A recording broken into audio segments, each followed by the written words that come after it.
Hello, and welcome back to the Misty Morrison podcast. I'm your host, Misty Morrison, and this is episode 77 of Was I in the Wrong? Here on the Misty Morrison podcast, we love to read or listen, we love to give advice, we love to help people look back on their situations with a 2020 vision to see how they could have handled the situations more gracefully. Before we get into our stories for the day, our usual housekeeping, whether you are new or returning, please remember to engage the content to help the channel grow. Every little bit of engagement can help build the dream. Engaging online is completely free. If you are listening on podcast, please leave a 5-star review if you liked it. Anywhere else, give it a like, a heart, a thumbs up. Subscribe for more. Hit the bell icon to be notified every time I post a new video. Share it with a friend and leave a comment with your thoughts on stories down below. Okay, into our stories for, before we get into our stories for the day, I finally decided. We already had Beatrice, our friendly neighborhood goose, whose outfit will be updated in July. And we have named our baby chick that you can't see in like the corner of the video because he's too little. But we have our little chicklet here. Yes, I know it's a chick, not a duckling, but it's fine. They're friends. She adopted him. So, our little chicklet, his name is Roland. We have Beatrice and Roland for the crew. Okay, into our stories for the day. Story number 1 is coming to us from r/AITA_relationships. AITA for taking away Father's Day FIFA tickets. I don't know if it's FIFA or FIFA, the soccer thing. I, 41 female, and my husband, 39 male, have been married for 11 years and together for 12 years. We have 2 kids together and are happily married with little squabbles here and there as every married couple. My husband, let's call him R, is a thoughtful person, but is either fantastic or last-minute dash on holidays. I know this about him and take him as he is, but he's definitely forgotten my birthday, Mother's Day, and Christmas more than once through the years. It's hurtful sometimes, as you know he got things from a gas station to fill your stocking, but that's what it's not about. We both work full-time jobs, and I know I'm a great gift giver, i.e. used my points to buy flights to send us to his hometown for his favorite hockey team, got his family to come, and made sure he had the newest jersey to wear, as well as making sure I had the dogs and kids covered while we were gone. I know, I'm a lot. You're a lot in a good way. Recently, I was looking to find a great Father's Day gift. My hubby was talking about wanting to go to one of the FIFA games that he had a great experience going to when he was a kid. I thought this was perfect since our youngest is an avid soccer player and fan, 8 male. I was excited and thought I could get him tickets as they were near us. Then I saw the price. Yikes! Nosebleed seats for 2 people is out of our budget, not to mention parking and getting a hot dog or something. I found the best alternative to make it work. Dude Day, Lady Day. He takes our son to the game, and I'll try to be girly with our daughter so no one feels left out. I couldn't afford tickets to a real FIFA game, but I found a theater newly built that looks like an IMAX on steroids. Think Las Vegas Dome, near us. I was so excited and signed up for pre-sale tickets. Called in favors from friends that work in the industry and got tickets in the dome that sold out in 4 minutes. I got the tickets. I thought he would be excited. He wasn't. Thought maybe he just had a bad day at work even after I showed him the videos to let him know how great this experience would be. Let it go and thought he would come around. He didn't. After the initial conversation, we've had 3 other ones on different dates. No resolve. I would have just taken the money you spent on this. Just sell them. This isn't even a game I want to watch, etc. I finally said, this is no longer a Father's Day gift. I'm taking my son. He deserves this. I will do the same you did for me for Mother's Day and get you a candle. I've held tight on this. Even after the matching USA FIFA jerseys came in, I'll wear a baggy shirt, no problem. It's Wednesday. The match is on Saturday. My husband now wants to go. But my feelings are hurt, and I don't know if I give in and let him or stand my ground. AITA. Ooh. Ooh. Been dealing with this recently. Like, you tried so hard. It wasn't the ideal, but you found something awesome that you thought the whole family would enjoy. You went ahead and got it, set everything up, and the reaction that you got was not only displeased, but also ungrateful for the effort that you put in to make it happen. That's a strike right there. Because it's so hard emotionally to come back from that. When, like, you tried so hard, you're so excited to share it with them, and they're either mad or disappointed, whatever. They're not happy, they don't appreciate it. It's so hard to come back from that disappointed feeling you get when you get that negative reaction to all of your effort. And especially you talked about it multiple times since then. And still, it's 3 days, like Wednesday to Saturday, 3 or 4 days before the actual event. You've already made alternative plans, and now he's saying he wants to go? Is he saying he wants to go because he wants to, or because he doesn't want to look like the bad guy for not going when his kids are going? I think that matters. But this being Father's Day, and it seems like this is the first time this has happened for you guys, I think, and we are actually just past Father's Day now, there's an update I'll read in a second. So, thinking about handling situations gracefully. I'm not going to give you the advice I did. I'm not. Because I'm thinking about handling situations gracefully. And I do think, because this is the first time this has happened, give him a chance. He's decided he wants to go. Let him go. And see how it goes. See how the whole event and the day turns out. If, like, the day is filled with tension, then you know he didn't really want to go. He just said he did so he could make an appearance. And then you know for next time. If this is the first time that has happened, I say, where are we at? Am I the asshole for taking away Father's Day tickets? No, I don't think you're wrong at all, because you're not taking them away. He said, I don't want them. He gave them back. So, no, you're right, but I'd say if this is the first time this has happened, give him the benefit of the doubt, give him the chance, let him go. And if you can tell by the end of the day he didn't really want to, then you know for next time. Then you know where you stand. So let's read the update. Update. Thank you all for your comments. You have no idea how much it helped me. I'm a first-time poster and read every comment. Phew, here we go. Night of the event, I hadn't even finished work when we got back into it. His side. This isn't a game he was interested in. It's not the same as going to a real game. He doesn't know any of the players, and neither does our son. They're expensive tickets for a new movie theater. My side. You knew FIFA was coming for over a year and didn't save to get tickets for it. This was a gift I worked to provide you that came with effort and thought. I know you had these great feelings on the past, but this is now, and how your son's feelings is more important than recreating the past. I like your take. What happened? I took my son to the game. Thank you all for making me stand my ground. It wasn't a great night. It was epic.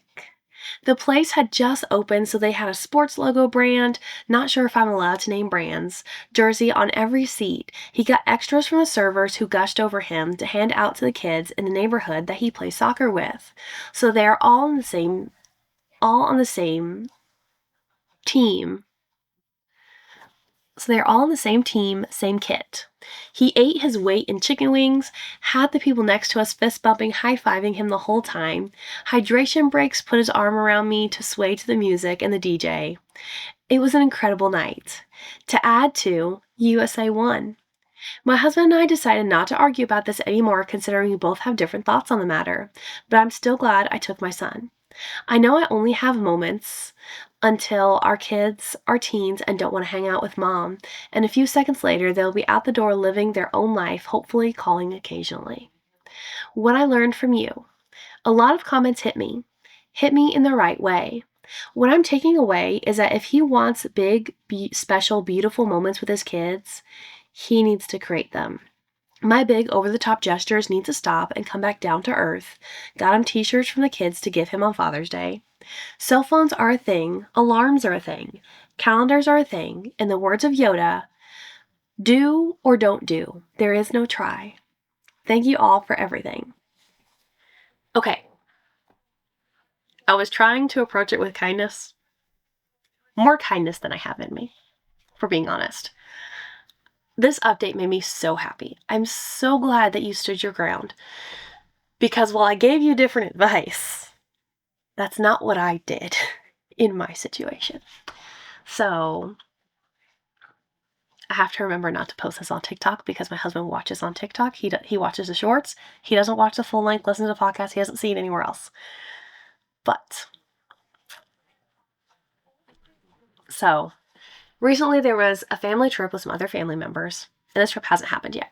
But there's a family trip some other family members invited us to go with them on. Like, they booked the Airbnb. They're like, it's covered. We just want you to come have a good time. These are the attractions that we want to go to. Okay, so I looked at the attractions and I told them, like, hey, there's a trip coming up to Branson. It's in July. Do you want to go?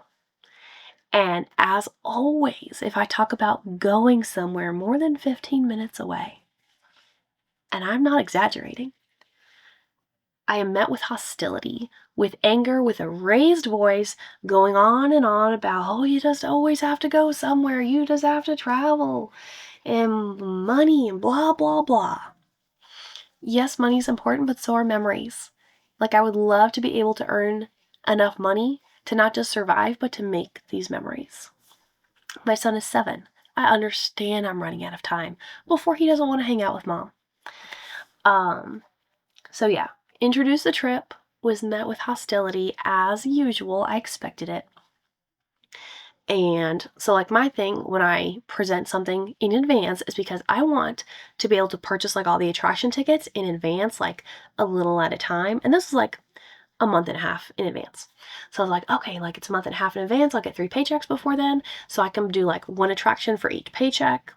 And then that week, just have to worry about the money for, like, food and gas and souvenirs, the extras.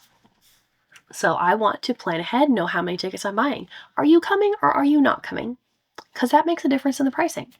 So I just need to know if you're going. So of course, as is the response I always get, well, that's a ways out. We'll think about it when it gets closer to time. No, sir, that is not what I wanted. I want an answer today so I can plan appropriately. So I said, okay. So I'll let the family know, like, okay, well, we'll talk about it again in a week or 2 and get his answer. Well, before then, he got mad. And so family ended up inviting another family member that I'm close with who wanted to go. And she mentioned it to him, and he's like, great, you can take my place. I heard that loud and clear. So as we continue planning, because I had the opportunity to not miss out on making these memories with my son and other family members that I care about. So he said, you can go, you can take my place. All right. So, and like, she came by the other day and mentioned it to him, and he's like, so I heard you and the son and the new family member, you guys are going to Branson. Yep. You said you didn't want to go. You said she could take your place. So she did. And he didn't say anything else. And I'm not surprised he didn't say anything else, because he never wants to do anything. He never wants to go to the events or the activities until, like, the moment it comes down to it, and he realizes he looks bad for not going. There's a Christmas thing like an hour away. We live rural, so an hour is nothing to me. So it's just about a little over an hour away. It was a Christmas thing. Santa was going to be there. There's going to be a reindeer, a photographer, the whole 9 yards. And then I was going to take my son there to that event and then out to eat at Colton's after. I told my husband in advance. I took off work early. Day of, I get there. His new manual to work on his truck has arrived, and he's working on the truck.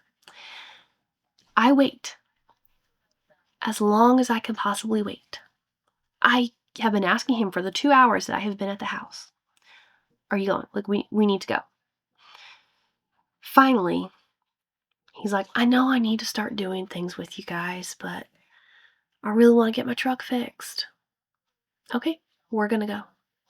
And I waited long enough for him that night that we ended up being late. By the time we got there, they were deflating the decorations outside. The photographer had already left. And Santa had already left. All that was left was the reindeer, just barely. Like, they had already pulled the trailer back around front to load up the reindeer. And that was a hard evening. It was good. Like, my son had a good time. But we missed so much of it. And I was so stressed out trying to get there before everything was done because of him, because I waited on him, because I want to be a family and I want him to be involved in the memories that we make. And I gave him that chance. I waited so long. He messed it up.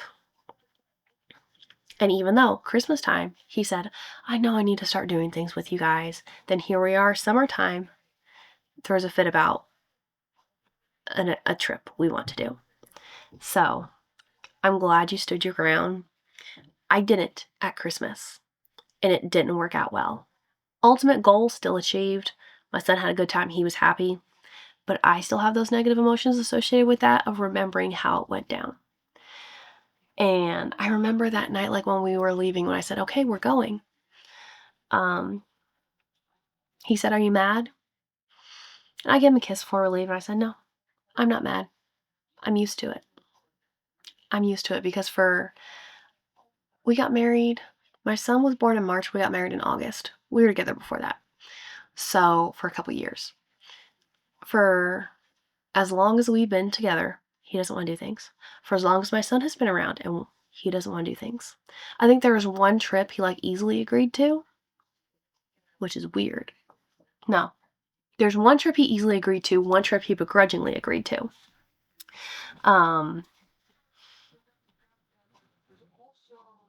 But I think he only agreed to go on those because there was an alternative for him with where we were going. So yeah, I have done the not stand your ground. And because I feel like when I waited as long as I did and ended up late, that was not standing my ground. I was teeter-tottering on the edge. But for this trip next month, I have stood my ground. The tickets are purchased. The tickets are already purchased. It's too late for you to change your mind. Because if you bought your own ticket separately, you won't be able to sit with us. From the way he didn't say anything when I said you didn't want to go, you said she could take your place, and he just stopped saying anything. I feel like he was upset about it, but he was quiet, so that's great. It's hard and it sucks, but I'm used to it. And I have gotten to the point, like I think you did in this post, OP, where I'm willing to do the things alone for the sake of doing the things, because I'm not willing to miss out and to let my son miss out on everything because his dad's a stick in the mud. You don't want to go, that's fine, but we're still going to go and we're going to make those memories without you. And when you look back in 15 years and you look at the pictures and realize that you're not in any of them, I hope you feel bad. I hope you feel bad for the choices you made and look back and realize how much you missed out because it was a choice. You could have been there. That turned into a soapbox. We've read one story and given one really personal tale, and here we are 18 minutes later. Okay. Yeah, that got real deep real fast. But I feel better. Thanks for listening, guys. I know that's not what you thought you were in for, but thank you for listening. So that means we probably only have time for 2 stories today. Story number 2 is coming to us from r/AITH. AITH for telling my sister I won't keep helping her financially after finding out she lied to me. My sister, 31 female, has been struggling financially for about a year after losing her job. I, 28 male, have been helping where I can because she has 2 kids and I didn't want them affected by everything going on. Over the past several months, I've paid parts of her rent twice, covered groceries a few times, and even loaned her money for utility bills. A few weeks ago, she asked me for another $600 because she said her electricity was about to be shut off. I sent it to her the same day. Last weekend, one of our cousins mentioned seeing photos from a concert my sister went to out of state with friends. I didn't think much of it at first, but later I found out the trip happened the same weekend she told me she couldn't afford food or bills. I confronted her and she admitted she used part of the money I sent for the trip because she needed a break from stress. I told her I'm done giving her money directly because I don't trust her anymore. I said if the kids actually need something, I'll buy groceries or pay a bill myself, but I'm not sending cash anymore. Now some family members are calling me cold and saying people under stress don't always make perfect decisions. My sister says I'm punishing her for one mistake, when she's already struggling mentally and financially. I feel guilty because of the kids, but I also feel manipulated. AITH? No. No, I think you're absolutely right. Because, you're still going above and beyond because you're not flat out saying, I'm not going to help you anymore. You're saying, I don't trust you anymore, but I want your kids to be protected, so I will go to the electric office myself and pay it.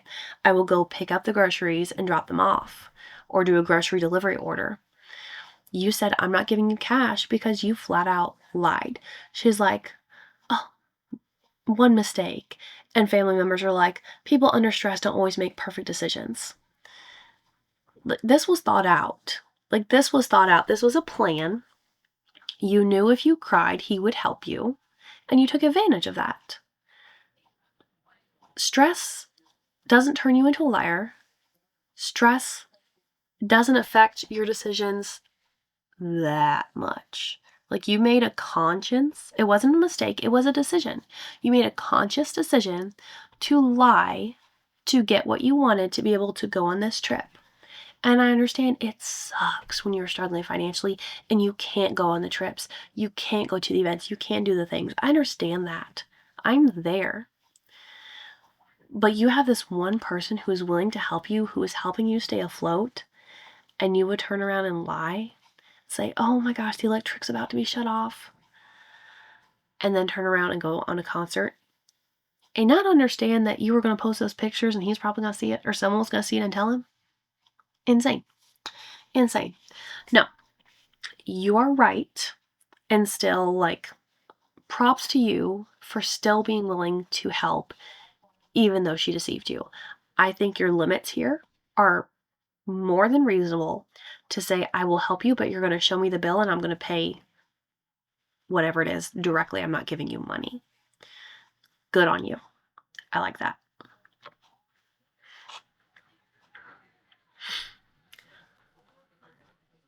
Okay, I think let's read a palate cleanser because we started off pretty heavy today. So let's read a palate cleanser. This one's long, but what the heck. Story number 3 is coming to us from r/random acts of kindness. I was kind and observant in an airport, and it felt so good. So I had a stressful drive to an international airport. I missed all the exits and traffic was insane. I was trying to survive the drive to the airport. Then I was in an airport parking lot and it was massive. I took a bus to the airport terminal. I knew what to do once at the airport. I'd watched videos about how to navigate this airport. It was a cool and pretty airport, but it was still massive. I figured out how to get around. Going through the TSA checkpoint, I was sure to pick up all my luggage and personal items, not leaving behind a wallet or a cell phone from the roller, but noticed an item on the roller which I was observant in seeing that the item came out of the scanner ahead of my stuff, so it probably belonged to the traveler in front of me. She grabbed her stuff and was about to walk off, but I gently and noticeably said, "Excuse me, ma'am, is this yours?" She said, "Oh my goodness, it is, thank you." I could have just minded my own business and waited for her to notice or for the TSA staff to flag her down, but they didn't, so I did the right thing. On the plane, another senior lady spoke to me. "Young man, please grab my arm." I said something like, "Certainly." So I used my strength to lift her out of her seat. I used my muscles to lift her body weight. I'm not buff, but I'm strong enough to help a lady in need. She also told me that she was landing in a new airport to her, and it is a massive kind of confusing airport. I told her what I knew about this airport we are both landing in, because I've been here before. I also told her how to safely get to her destination because she didn't know.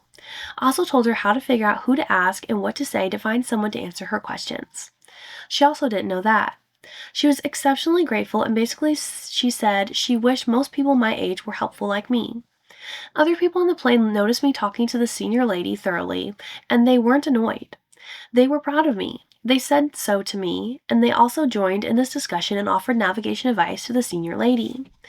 I had some phenomenal conversations on this plane because I was observant and I was ready and willing to be helpful. I didn't go out of my way to help anyone because everybody I was helping was on my path. And whether or not I helped this lady on the plane, I would still be on the plane.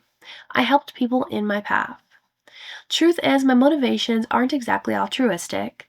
I am lonely and my life is going in a good direction, but not the way I so very much absolutely want in my life. So I just try to do the right thing because I would be sleepless if I knew I had the power to do good, but chose not to because it took effort. Also, I hope that by doing so, I can help other people enjoy their lives, or maybe I can find peace with my own crazy life direction.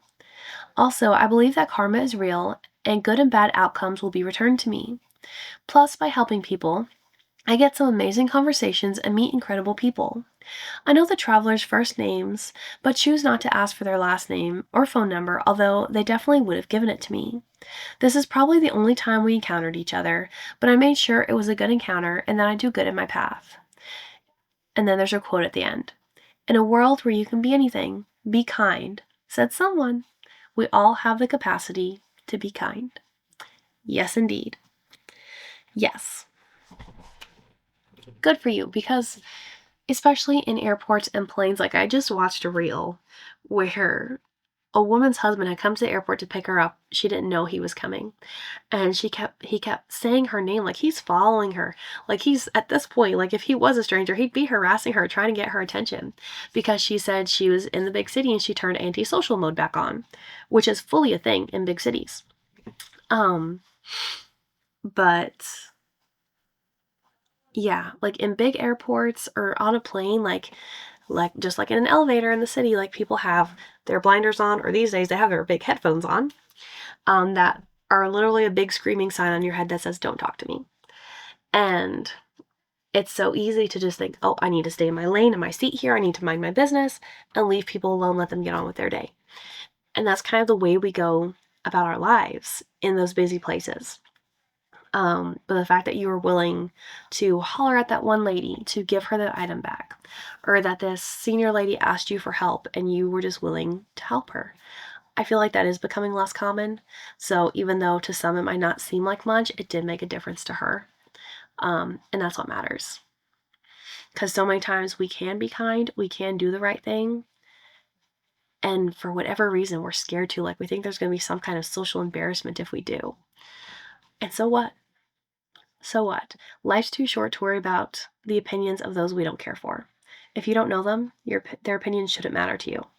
So do what you think is right, help those around you, and you're right, that good will come back to you. Opinions of others be damned. Okay, that is 3 stories for this week's episode of Was I in the Wrong? Thank you so much for being here for another episode of the Misty Morrison podcast. Remember, start each day with a grateful heart. Kindness changes everything, and we'll see you guys next time. Bye.